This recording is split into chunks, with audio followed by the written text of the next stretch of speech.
Good morning, everybody. I hit record. We're good. Oh my goodness. It is so good to see y'all this morning. There are so many North Texas girls in here and West. My goodness, it's great to see you guys. I hope everybody is doing well. Good morning. I am Becky and you are in the Stitchuation room. I said Stitchuation. Let me show you my little sign I made. Digitize this all by my little lonesome self. How about that? Yeah. It is so great to see y'all. I live just southeast of San Antonio, Texas. So little town called Vernia. Salute. So this is a virtual quilt retreat. We just hang out in here. We have a kitchen available over on the other side of the room, and we have coffee and juice, and everybody help yourself. There are pastries, and latecomers bring tacos and that kind of thing. So we really enjoy that. And that's breakfast tacos for y'all that are uninitiated. Oh, can you not hear me? Can you not hear me? Hope. Can you hear me? Uh-oh. Let me check my settings. Let me check my audio. Test, test. Yeah, you should be able to hear me. You can hear. All right. Volume, mute button. Check those out. Anyway, awesome. Thank you very much, ladies. I appreciate that. Well, it is so good to see you guys. I got to tell you, I slept so good last night. I put my head on the pillow at 10 and I didn't wake up until 6. And I haven't done that. I can't tell you the last time I did that.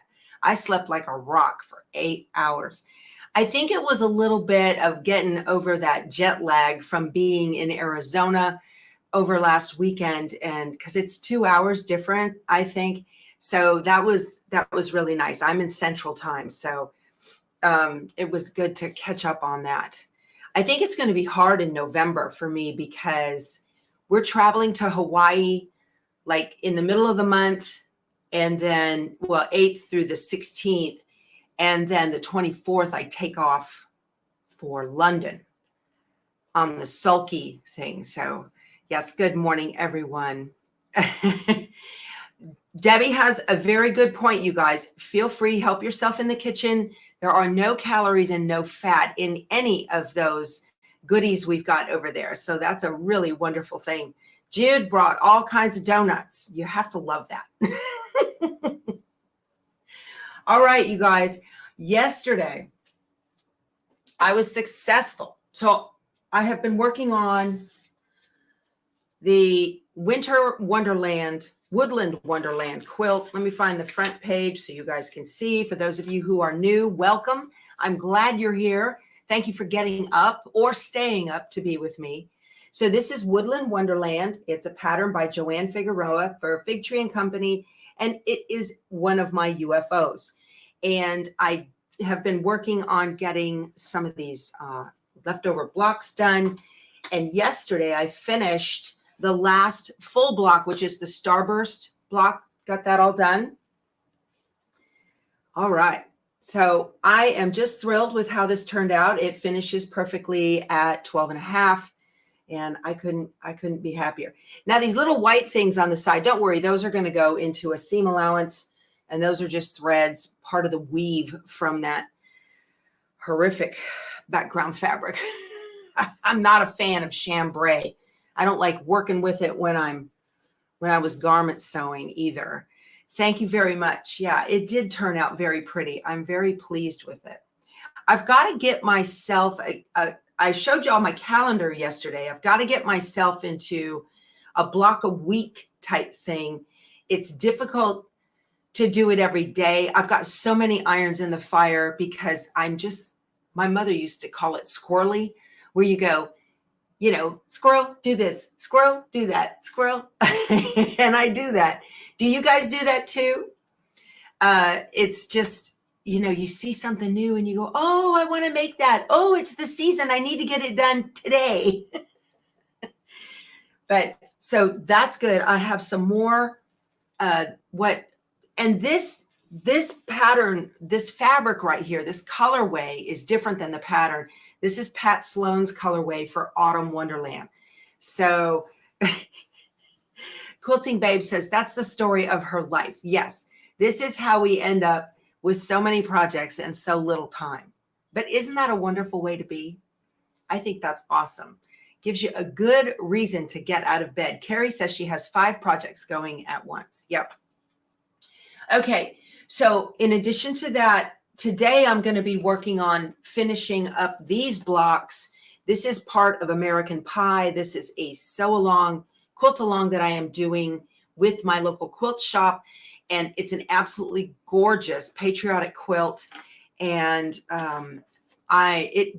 it's ideal. You're supposed to have it done like ready in time for Memorial Day, US next year. So we'll see. So far, so good. But I've just got the block. I'm finishing up the blocks for month 3, and month 4 is already here, and I have not cut it yet. Janet says she can't live long enough to finish. I think that's great. You know, there was a lady at Mole Queen's Sewing Center. I was teaching there last weekend, Thursday, Friday, Saturday, and she came in. I can't remember which day it was. And she'd never embroidered before, ever. And she left with a luminaire and a ScanNCut, and she was just ready to go. But she had lost her husband 5 years ago. And, you know, she got a little weepy, and totally understand.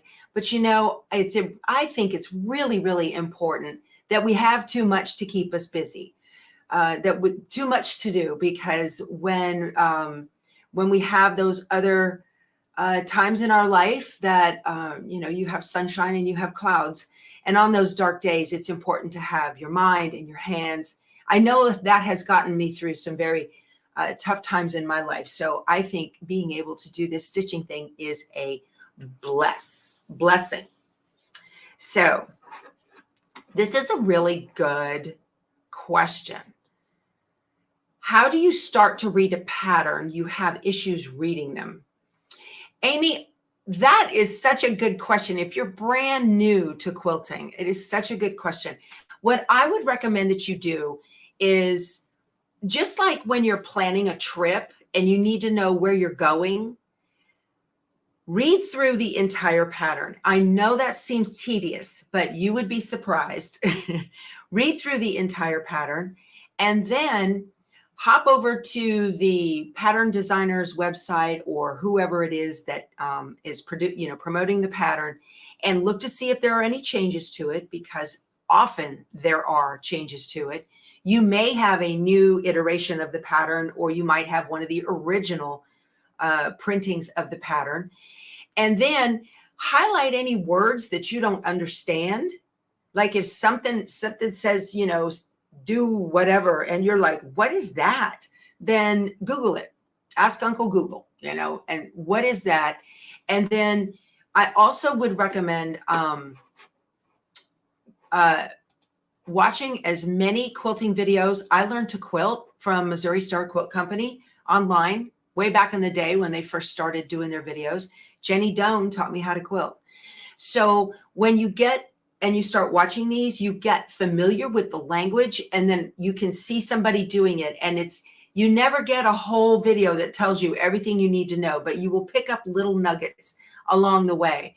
And after a while, those patterns will start to make sense. Now, there's a few patterns that I even look at and I'm like, what? What are they talking about? So start simple, all right? When you were on your bicycle, when you started as a little kid, you went down the driveway and back. You didn't haul away, you know, and go on miles and miles of bike rides. So start simple on your pattern choices. So, yeah. Some patterns are, Kay says that some patterns are easier to understand than others. You're absolutely right. I can attest to that. Amen, sister. That's right. So this pattern right here, this for American Pie is extremely advanced. It's from QT Fabrics. This is a toughie because there are millions of pieces and it's really hard to understand. And I can't tell you the number of times I just stare at this and go, wait, What are they talking about? But this one was really easy to understand. So it's, you have to kind of well, I would give this medium. I would give this one a medium because there's a lot of stuff in this quilt. All right. So lots of chatter yesterday about, I had talked to you guys about fabric confetti, and that is Vanessa Fromm is the digitizer. She owns the company. She's out in Arizona, and I met her last weekend. So I had said yesterday I wasn't sure. This is for embroidery, but I am here to blur the lines between quilting and embroidery because there are so many adorable embroidered quilts that are out there.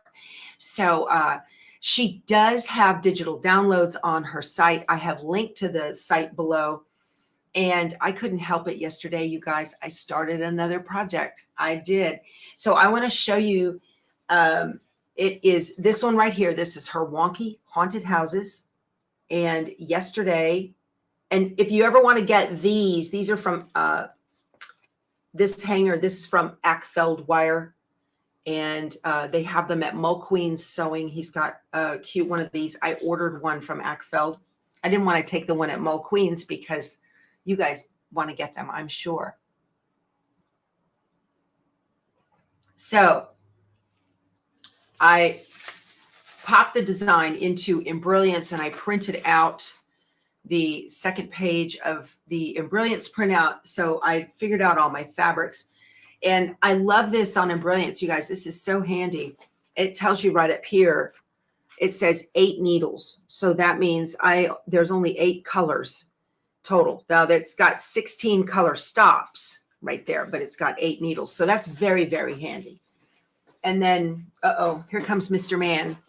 He's going to pop in. There's my husband, Keith. Good morning, everybody. Thank you, dear.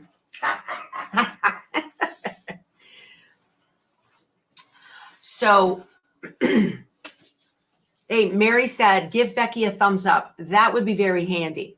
Yeah. So if you're watching on a TV and you can't do that or you can't chat, think about possibly having your phone or a tablet nearby. You can turn the volume down on that so you can watch on TV. And then on your mobile device, or, if you're at a computer, you certainly can do a thumbs up and chat. But what you can do is keep your phone or your mobile device right next to you. And then you can be watching on TV and hearing on TV, but here on your mobile device is where you can go boop and hit that thumbs up. So that's a nice workaround for that. Anyway, so the fabrics I chose are, I cut out my fabric. She includes the SVG files for cutting. So I've got that done. And then I will let you guys know. I wanted to share my screen with y'all, and let's see. Yeah, I have the picture up. I want to show you, if I know some of you bought this, many of you bought this. She texted me last night and she said, did you promote my pattern? I said, I did. Yes. Let me see if it will let me share the screen right here. Yeah, that's the one I want. Okay. So I want to share this with you guys. Take a look at these patterns. Okay. See, you can make an adorable wall hanging. How cute is that? But listen, so this tree right here, that is a satin stitch. The ghost, so the applique is the building, the door, the porch, and the windows, and the roofs, okay? This roof and this roof. Then we have heavy satin stitch. She does not use a blanket stitch. And you've got the bat, the tree, the ghosts, and the pumpkin are all satin fills, okay? Satin fills. So what that means is you are going to have, when you have a satin fill, and you're going to be using quilting cottons for this, okay? You're going to want to take some Pellon SF 101. This is my background for my house, all right? You're going to want to take some Pellon SF 101 and adhere it to the back of your fabric, all right? You got your seam ripper. Awesome, Mike. So Is Mike Stone, is that you, or are you using your husband's account? So if you're ever going to be doing something that has a blanket stitch, like on the back of these blocks, this block right here, this is a Lori Holt B Vintage, but I digitized the pattern, and this is put on with an embroidery machine. Can you see how close that is? Look how perfect that's stitched out.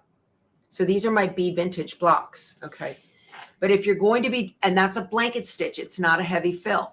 But if you are going to be, Lori wants to know where she can get the hanger. It's at mulqueensewing.com. If you are going to, I've got a link below in the description box, I believe.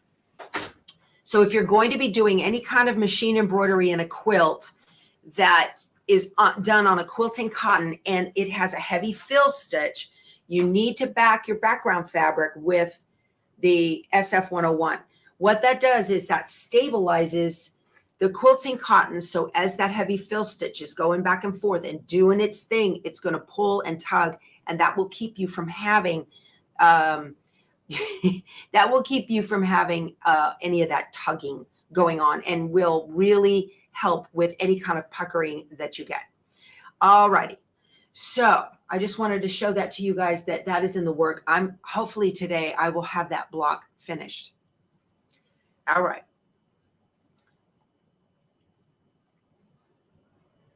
It is great. Now you learn, Connie. Yes, I know.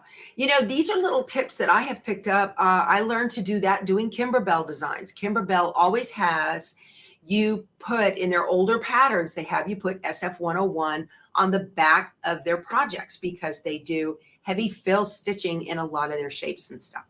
So good morning. Katie made it. Yay. Katie's one of my Facebook moderators. We have got a Facebook group with over 30,000 people that are in it, and it's wonderful. All righty. So before I get stitching, I wanted to show you guys something that I have been working on. I have been redoing my sewing room. Cindy wants to know, where is the best place to buy that interfacing? I get mine at Joann's when they have 50% off coupons for their Pellon products. And I get it then, and I buy it by the bolt or two. It is worth it to me to do that. I buy Heat and Bond Light, and the SF-101, I buy it by the bolt.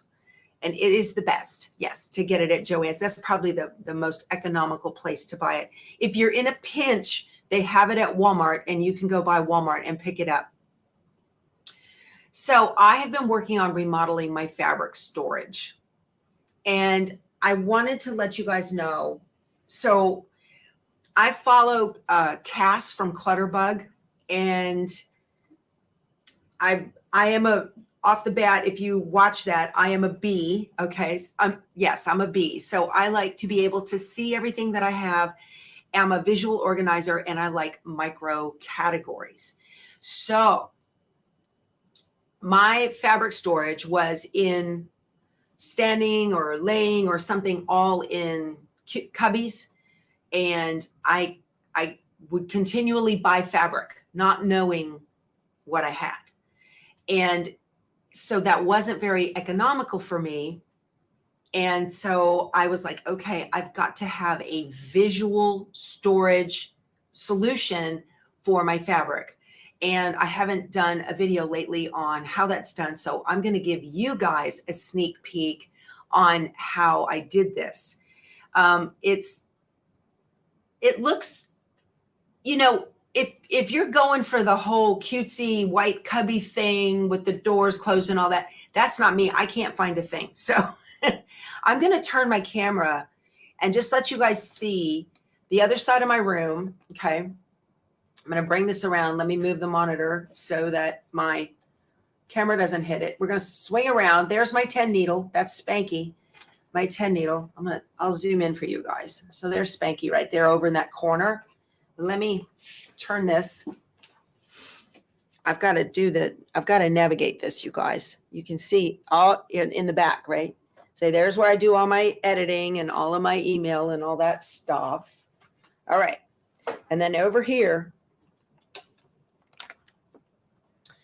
there it is. So I have put together these wire racks. Let me zoom out there. So I've put together wire racks and I have all clear fabric bins. And then this right here, this, let me see if I can get my finger, that right there, that's a U-line. It has all those little clear bins. It's designed actually for like warehouse stuff. I've got fat quarters on that side. I've got scraps on the back side in clear bins. And then I have all my pattern storage right in these pieces right now. This one is turned to the side because I'm in an old garage and the floor dips. And I had to put that sideways or it would fall. And then this is what I've done with my fabric storage. So let me see if I can turn this one way or the other and get it up there and you can see that's what I've done with it. And I got those clear bins at Walmart. And let me see here if I can get this so you can maybe see down. I don't want to make you guys sick. Hold on a second. We'll slowly go up. Look at that. There's the light. I'm going to stop right here. But down below those blue, where the blue fabric is, they're all on those comic book boards. All that fabric is at least a yard wrapped on comic book boards. And then down below where the blue is, there's actually another shelf. And I have got bins down there that are enclosed and that keeps all of my tech stuff and all of that. So I'm very happy with this. I need to be able to get over there and let you guys see. I have got bins right here at the bottom, right there. Those are bins of jelly rolls. It goes all the way to the back of the wall. I've got jelly rolls. It's crazy. And then up here on this shelf, there's Halloween, Christmas, and behind the monitor on my long arm, there is a couple more bins for Lori Holt. And these are fabric that go together in kits. It is coordinating fabric that go in kits. So I have done quite a bit to try to get all of this to where I can see it. And you guys, last night when I was digging around for fabric, okay, I'm going to turn the camera again. If you get sick, go feed the cat. Turn this back around this way. There we go. All right. Let me zoom out. You don't want to see me that close. So that's what I have done with my fabric storage. And right now I am loving this. I really am. I was able last night to, I was looking for gray background fabric and I could see it all. It was so nice to go, okay, the grays are in between the purples and the blacks. And so I just went in there and I went digging and I found it. And I forgot I had that fabric, of course. Really very, very happy with this. It's just wonderful. So yeah, you may have, Diane has to cover her threads and fabrics because she's got so much light in her room, which is a blessing. I don't get a lot of light in here. And then my two windows that I do have, I've got trees over. So thank you. Yeah, this room is a converted garage. It's 421 square feet. And it was converted to a garage before we bought the house. So yeah, I have to stay organized, you guys. If I have clutter, it makes me crazy, crazy, crazy. All right. So that was, that took me several weeks to do. I still have, you couldn't see them because the long arm's in the way. I still have several of those 6-pack of white cubbies that are 12 by 12. There's a couple of them down there. But it's under control and I can see what's in there.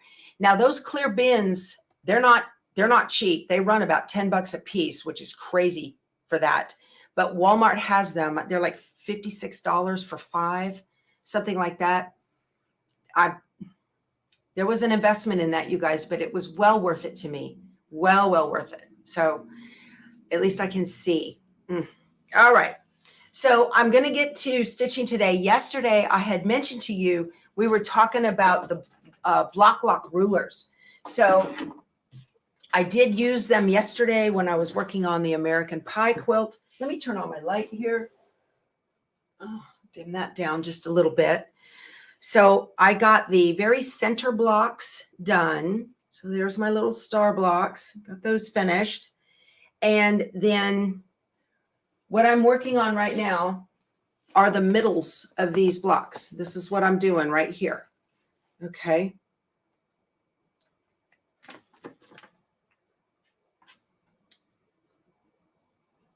Oh, that's smart. So this is a great suggestion right here. If you have sun, Jackie's got a great idea. Yeah. Okay. So, all right. For this purpose, rotary mats are extremely helpful. I like this little 8-inch one. I have it linked below. Pretty much everything I'm talking about today, I have in the description box below. But this is what is known as a block lock ruler. Let me see if I don't have anything I can show you again. Let me see. Let me get the back of this paper. Maybe you can see it better. This is for a finished 2x4 flying geese. This is a block lock ruler. Now, what this is it's got a groove in the back right here. Okay, so it's like a 1/16 of an 8-inch depth. And what you do, it creates a perfect 2.5 by 4.5 inch flying geese. And if you're ever going to make flying geese, I recommend reading through the pattern and see which pieces are going to be used in your flying geese. And then you want to cut them 1/4 inch larger. So if it says to cut a piece that's 2.5 by 2.5, cut it to 2 3/4 square. Then go ahead and same with the base shape. And then when you get it put together, it's going to look like this. So this base shape was 2 3/4 by 4 3/4. And these squares were 2 3/4 square. And then I made the flying geese out of them. And then what you do with these block lock rulers, these are fabulous. So you've got where the geese are seamed on this base shape. I'll show you guys. I'm going to get up close and show you how this works.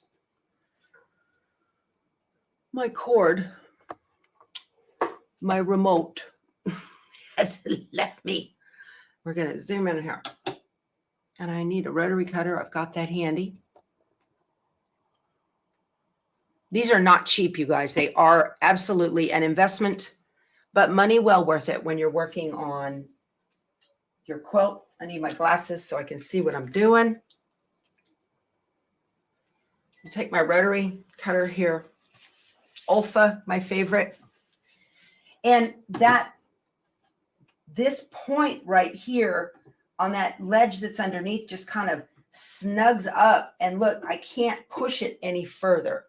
Okay, I can't push it. I'm holding on to the fabric here. And when you push it, that's perfect.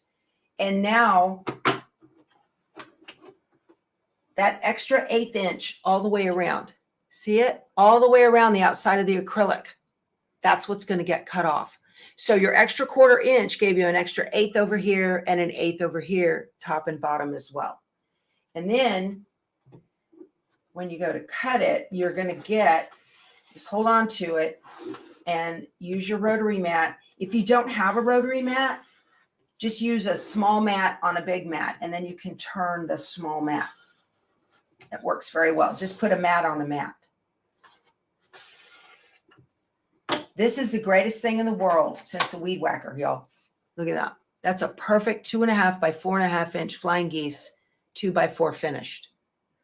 So I did them all yesterday. Let's do one more. I've got one more to do. I saved 2 just for you. I was saving just for you guys. Okay. I said, well, I told you guys I was going to talk about this. Somebody asked me about a Tucker trimmer too, and I couldn't find it. I knew I had one, but I have no idea where it is. It might be down at our other house at the coast. So I went on I went on Amazon. I was like, well, let me go see if I have a Tucker trimmer. Let me go see how much they are. And I found the original Tucker trimmer one. Don't you know it said purchased June of 20th of 2020. So I do have one. I just don't know where it is. But I love this. This thing is the bomb. So it's called these are called block lock rulers. Where's my paper? Block BLOC LOC. I've got them linked below. The one on Amazon, y'all, is about twice the price of the one everywhere else. Yeah, this is fabulous. These block lock rulers, they are patented. They've got that ridge in the back. I wonder if you can see the ridge if I hold it like this. Let me see. I want the camera to focus on that. Can you see that ridge in there? Look at that. It's like a 16th of an inch or a 32nd of an inch high. It holds it perfect. Okay. So that's the block lock ruler. My dog Harley's outside barking. Sorry, you guys. Okay. Let me scroll back out here. Zoom back out. There we go. Yeah. So if you're going to be making these kinds of things, they've got them for half square triangles. They've got them all kinds, but I really find the geese are the best. There's my Frito. Good morning, baby girl. Oh, she just wanted to make sure I was here. She was in and out because she's going to get her treats for coming inside. All right. Let me close the door. My husband did not close the door.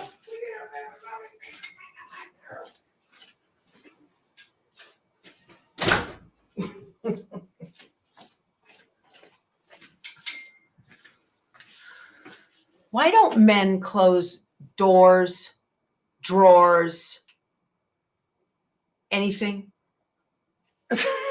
Why don't they close them? He pulled it too. He didn't latch it. And I was like, oh, that ain't going to be good. Okay. So what the rest of the flying geese were for the outside units. And you had to sew some white squares on the end of these, the 2.5 by 2.5 inch squares. So I've got these in both colorways. So now I just need to get everything sewn together here. And I think I have it. Now the thing with the block lock rulers, y'all, they're a size specific. So one ruler doesn't work all the way around. And if you're on a budget and you need a ruler to work for multi sizes, buenos dias, Janet. I'm doing pretty good on my Duolingo. It's starting to get a little hard for me. I took 3 years of it in school, so I've got that, but it's starting to get a little harder. Then you can use rulers like these. This is the Flying Geese ruler from, these are all over the place, you guys, but this is from Creative Notions Quilt Shop. So this has a ton of sizes on it, okay? And I was hoping I had a block lock for the 1.5 by 2.5 inch geese, and I didn't have a block lock. So the next best thing, this was to the rescue, these pink lines right here, okay? And it just has a line that's printed on the ruler. It doesn't have a ledge, but it's printed on the ruler.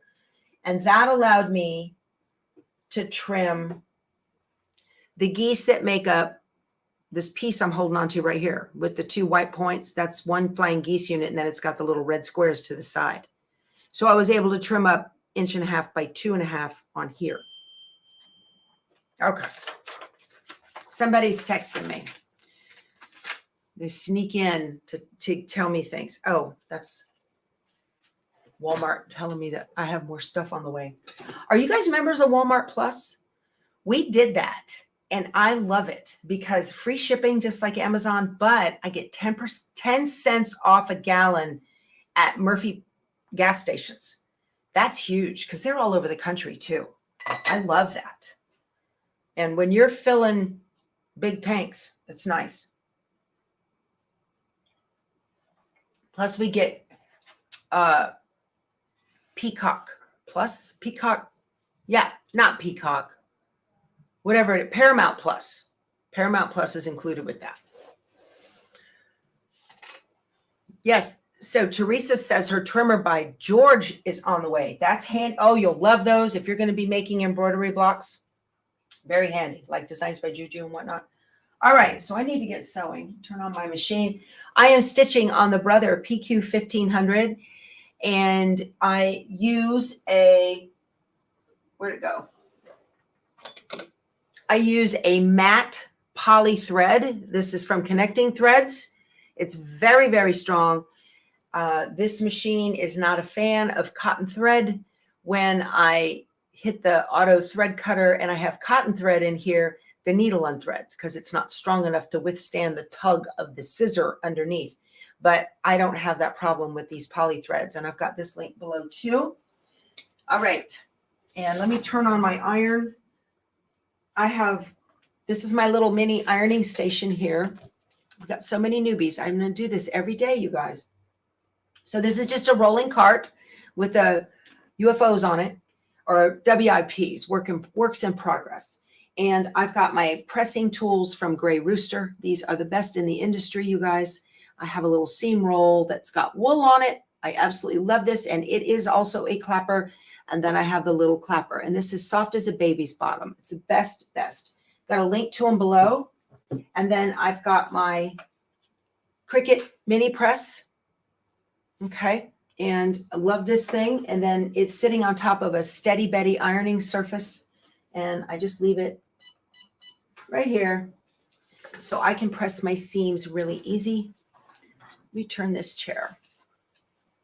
I'm squeezed in here, you guys. All that space over there, and I'm in this little bitty corner. Let me move in here. Okay. Okie dokie. Let's see what's going on in here. All right. So I now need to stitch these larger flying geese blocks to the side. You can't see what I'm doing there. I need to stitch the larger flying geese blocks to the sides of this, right? So when you're going to be sewing something like this, I always kind of get an idea of which points do I have to hit. Okay. I need to hit this point right here so I don't tip my star, and that one right there. And I need to hit this one right here. So you don't want to sew blind. And so what I do is I go, oh, okay, who has the most points I have to see? Well, the first thing I'm going to do on this piece is if I turn it over, I can see the 2 points where the threads cross. I'll show you guys. Let me get my little, I got that spooky box in from Fat Quarter Shop to show y'all. It's cute. Okay. So where this stitch, we've got brand new quilters in here, you guys. So we got it. We need to make sure our newbies know what's going on. So see where those cross? This is a friction fine liner marker, and it irons away. So where those cross, that's where I need to stitch, right at that X. Okay. All right. So I've got 2 points here I need to hit on this side. I've only got 1 point on this side I need to hit. So I'm going to sew with the 2 point side up. So I can, it's got the most. This is just how my brain thinks. Okay. I'm going to put it like it needs to go. Now I'm going to sew the end. So, okay. When I pin, normally I pin in the middle first, but I'm not going to do that this time. I pin the ends together first. I want them exactly placed where they need to be. Level up that edge. And I take a big bite with the pin. I learned that term from Joy Bernhardt. Take a big bite. And then I don't have to, nest any of these, which is handy. And now I'm going to pin on this side. Actually, this is because I'm pinning on this one on the bottom first. Okay. So, all right. So my edges are together. Okay. But look, on the back, we got a little bit of extra room there. So what I do, You want to get the edges as even as possible. Now, I don't want to sew blind right here and hope that I hit that point. That I don't like those odds of doing that. So what I do is I'll take a pin and I'll come in from the back and I'm going to put it right on that point. I'm going to take a peek. This is just my way, you guys. I was off just a tiny, tiny bit. I want to be right at that point of that, right on it, so that it's straight. Yeah, right there. And then I'm going to put it, this is so weird the way I do this, I know. And then I'm going to put it in about 1/4 of an inch down, and I used to have to draw a line to mark it. Okay. That'll work. Hold the pin, you want to hold the pin horizontal. Okay. Hold the pin horizontal behind the stitch. So the stitch is coming like this, down like this. Behind it, I'm going to pin right here to hold that and lock it. And then where that pin is sticking out, I'm going to draw. Now, if your 1/4 inch seam is perfect, good for you. I can't do that. Oops. I pulled the wrong pin, but that's okay. They're still pinned together. Okay. So what I've got now, I can see I need to hit inside the V of the X on those lines and this one. Now here's my landing strip. And I know I'm going to hit that point, and I've locked these together. So in theory, all 3 of those star points should be perfect. Let's see. Before I get to the X, before I get to the pin, I pull it.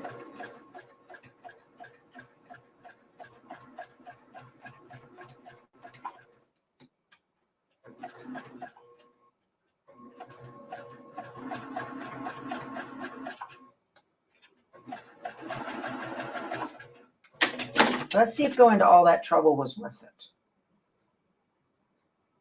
Almost. I got 2 of them right. So that one's good. And that one's good. Look at that. This one I tipped. By 1 stitch, I tipped it. And we ain't having that. That is not acceptable. So halfway between the point on the back and this one, I'm getting Jack the Ripper out, and we are going to fix it. I'm not having that.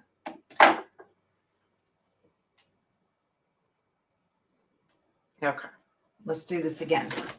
And when I do that, when I have to pull out, you guys, when I have to pull out, I start behind 3 or 4 stitches in the seam allowance, and then come up onto the stitch line, hit what I need to hit, and then get over these other stitches, and then finish off outside in the seam allowance as well. I don't create a whole new stitch line. So I'm starting inside the stitch line.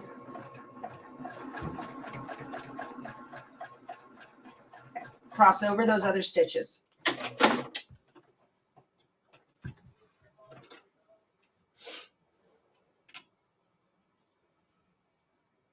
That's better. Much better. I'll have to get those. Yeah, much better. Things happen, y'all. It's the way it is. But tipped stars annoy me.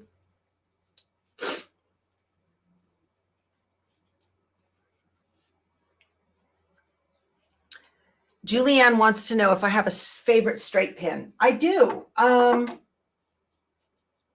Y'all, who makes these? The little yellow Dritz. Dritz quilting pins. They're strong, they're long, and they're good. They got the yellow heads on them. And I get the name brand Dritz. You guys, this company's been around 100 years.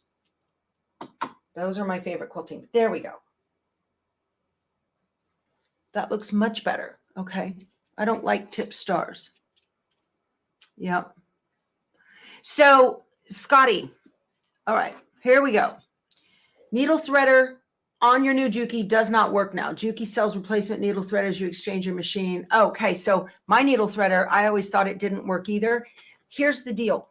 We have become so used to machines that are mechanical, not mechanical, they're kind of automatic, so that when the needle comes up, it always goes to the very highest point. Okay. And that's done by computers, so that the little hook goes through the needle when it needle threads. If you have an auto threader, that's how that works. This machine doesn't have that. So you have got to get that needle up at so if I tried to thread the needle right now, it looks like it's at the highest point, but it's not. You've got to get this take up lever very, very high. As soon as it thinks it's going to come down, then use that threader. Okay. Just kind of play with it and you'll get an idea. But if that needle is not in the exact right spot, and then you kind of have to slowly push, that hook will come through. You got to put the thread through and then pull it back. For years, this has been on the side of my machine.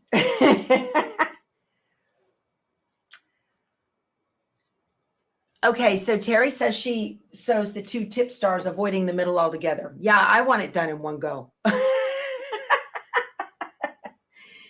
This worked out good. All right, so how I am going to press this, I like to just put it on the seam roll. I like to press kind of with the fabric backwards first. I don't press my seams open on these, you guys. This is just me. Oh, remember y'all, the other week I was telling you my friend, her sister got, well, I'm friends with her sister too, but she got cancer, bad cancer. And her name is Molly. And so I'm making Molly a quilt, and I was going to do the jelly roll race. And the jelly roll race is where you take a jelly roll, which is a roll of 40 to 42, 2.5-inch strips. And you just sew those strips end to end to end to end, and then cut it in half and sew them again and sew them again and sew them again. Okay, so I've been working on that. Y'all, that is the most tedious. I prefer piecing. And I was feeling kind of, oh, I don't want to do that, you know. But then I thought, you know what? How petty is that? She's got terminal cancer, and I'm over here complaining about a straight stitch, right? We have to talk to ourselves sometimes. So, all right. So let me put my apple back. So y'all, I don't remember the name of this jelly roll. I'm sorry. If anybody knows it, sing out. I've had this for years, and I just went ahead. Her favorite color is navy. So jelly roll race is my favorite go-to quick cancer quilt. So this is the fabric. It's got some pretty tans and beige and whatnot in it. So I've got 4 strips together. And what I'm doing is I'm working on it at least 20 minutes a day is what I'm making myself do, because my brain, I just can't, I'll be sewing on it. And you guys, something will happen. And I go and I disappear. So that's going to be this. And then I got in 2 yards of 90-inch wide. This is navy minky. Yeah, navy minky. So that's going to be for the back. So thank you, Annette, for your prayers for Molly. Yeah. So ladies, get your mammograms, please. So here's what happened to Molly. Molly's 63. She never had any kids. She and her husband, they live 2 doors down from my best friend. One of my best friends. Anyway, I don't want my friend Lisa to get her feelings hurt. Love her too. So, Molly has not had a mammogram since 2017. And this summer she got bronchitis, and she didn't go to the doctor, didn't go, you know, she's just one of those people. She just didn't want to go, right? So she didn't go. Finally, she got to where she couldn't even hardly breathe. So she finally went to the emergency room, and they admitted her with double pneumonia, right? It wasn't bronchitis. It was pneumonia. So then when they were taking the chest x-ray, they see something in the chest x-ray that they don't like. And it was the fluid I guess there's a sac that surrounds the breast tissue, and it didn't look right. And so they took a sample to find out what the deal was. And they diagnosed it as stage 2 cancer. It's not really breast cancer per se, like a lump. It's not that. They diagnosed it as stage 2, but they sent it to an oncology place in another town nearby here, and it's stage 4, and it's incurable. And they told her, you've got 3 to 4 months to live without treatment, or maybe up to 2 years with treatment. So her sister, my friend, is so upset. She's like, why didn't she go? Now, I don't know if it could have been seen. I don't know anything about, or it could have been, diagnosed that early. I don't know anything about that. But yes, please, ladies, do. I mean, this is October. This is our month, right? And no, I have not finished that quilt that I wanted to give the, what's it called? Support group. I've got it almost done. I should get that done. I want to donate it to my local mammography shop, and I haven't done that. Okay. Where are we at here? We are almost to our hour, but I'm going to go ahead and stitch another flying geese to this. We want to see you guys back here in the Stitchuation room, so please take care of yourselves and your loved ones. Be a nag if you have to. That's fine. Yep. They will save your life. They're not 100%, but they're pretty close. Pretty close. Nothing wrong with that. See, when I'm not talking through this, I can work through it pretty quickly. There we go.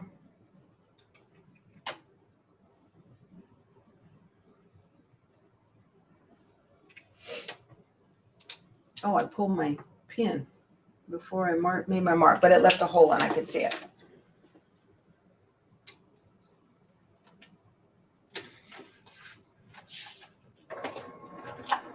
So Molly, of course, is always cold, and her husband's always roasting. So I thought I would make Molly the jelly roll race with Minky on the back. I think I'm too far away on these.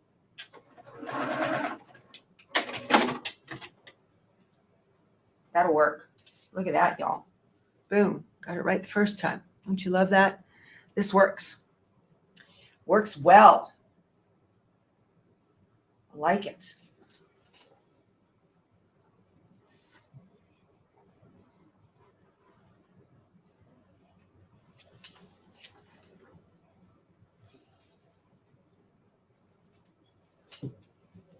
I'm going to have dinner tomorrow night with a friend of mine.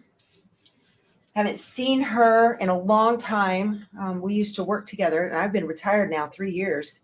So we're going to have dinner at a local restaurant here. I'm looking forward to that, catching up with her. Carla, my little iron is the Cricut mini press. I have all of the Cricut presses. I love them. This is perfect. I use it right here at my ironing station. It doesn't have steam in it, which I like. I don't like using steam on quilting cottons. Not a fan. Okay. And then my next thing I got to do. All right. Yeah, there we go. Breast Cancer Awareness Month. Yeah, you guys. Is put this one on here. So we get this done. That'll be good. I always tell me, I'm never doing another block of the month because I always fall behind. This was so pretty, I couldn't resist. All right, so if you're brand new to quilting, we're going to nest. So when you nest, I've got one seam allowance that goes to my right, and this one, the seam allowance goes to my left. You butt those up together till they lock in, and now here's how I pin. This is not how to pin, this is how I pin, all right? All right, you make sure your edges of both pieces are even. Got a little string there. Hold on. What are you doing? All right. The seam allowance is horizontal, right? You can't see that. I'm just going to do it, and then I'm going to explain to you why, what I do and why. Okay. So the seam allowance is right here. Okay. Seam allowance is right here. I go in at a diagonal in one side of the seam allowance on the back and out on the other side of the seam allowance on the front. And the reason I go in at a diagonal is so that as I am stitching, these are locked together on that angle. If you go in this way, it doesn't work because they wobble and bounce too much. But if you go in at an angle, this allows you to get one stitch over that seam line to lock those two together, and then you can pull your pin. Okay. So if you're horizontal, you've got to jump over the pin and you risk breaking a needle. And then also note when you do that, look how these kind of dance around. See, these edges aren't even anymore. I make sure they are. Hello, baby. Here's my Frito. There's my Frito girl. She's coming to say good morning. Hi, baby. Yes, mama loves you. You're a good girl. Yes. All right. Oh, the ears. All righty. So I go ahead and scooch these over with my finger and make sure that they are put together on the ends. And I'm going to do the same over here. I'm going to go ahead and now I've got these, this one's facing to my right and this one is facing to my right. Well, that one, this is the age-old question. What do you do? I decide that one of them is going to face the other way, and it's going to be this one. And it doesn't matter, you guys. Don't get all hung up on that, all right? It doesn't matter because by the time the quilt top is finished, you do want to make sure they're pressed flat. But by the time the quilt top is finished and it gets quilted, it disappears into the batting and you'll never know. Believe me. You know, if you're doing a show quilt, totally different story. But for those of us who don't do show quilts, it's fine. Executive decision, Candace says. Absolutely, my friend. That's right. Now look at this. My edges, they're not even. I've got a little bit of red up on the top there. That's okay. I'm going to scoot it as close as I can and straighten it out as much as possible.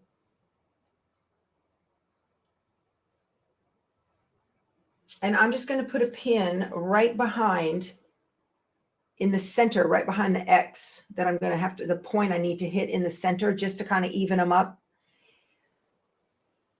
So the piece on the top is the straightest of the two pieces. So the piece on the top, I'm going to use as my guideline to make sure that I keep that seam straight. If you have got points that kind of, you know, some are in farther than the other, or maybe you've got a little scant or narrow seam allowance, start at the 1/4 inch out here, finish at the 1/4 inch down here, gradually hit those points as best you can. Don't make a sharp curve. Gradually hit those points as best as you can. But if you've started at a 1/4 inch at both ends, you're going to retain the size of the block. Everything else that's in here, you can steam it into submission when you're finished with the block and make it lay down and be flat. That's a trick. It is not the best quilting rule, you guys, but you know what? You got to do what you got to do because you need to, you know, as you get better, you will begin to get your seams straighter and straighter.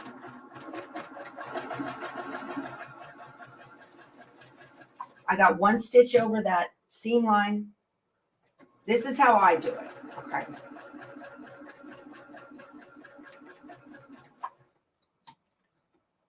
Make sure my seams are flat.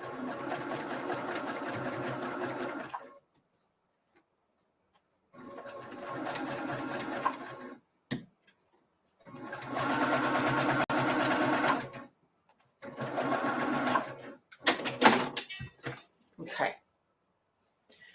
So we have a perfect nest. And the tip looks great. And the point in the middle looks great. And we have a perfect nest. There's a method to the madness, you guys. It works. So if you are brand new, you're a wing it. Sabrina says she's a wing it quilter. She wings it. you know what? You do what works for you, you guys, and that these are things that work for me. So I'm just sharing what I do. And, Angela Walter says finished is better than perfect. And that's absolutely right. We're not making show quilts here. Yeah. Use your press it sticks. That's fine, Joe Pat. That's fine. Press it sticks works good. It's a clapper. It's exactly what that is. Those are clappers. Yeah. Okay. Tammy says it may not be a rule, but it works. It does work. Yeah. All right, you guys, we are at our hour. It has been a pleasure to sew with you this morning. Thank you for joining me in the Stitchuation room. I hope you all had a great time. Have a wonderful day. It is feeding times for the dogs, so there's going to be a barking frenzy going on here. Sorry about that. And I will see you tomorrow morning, and we'll talk to you soon. You guys go sew something. Bye.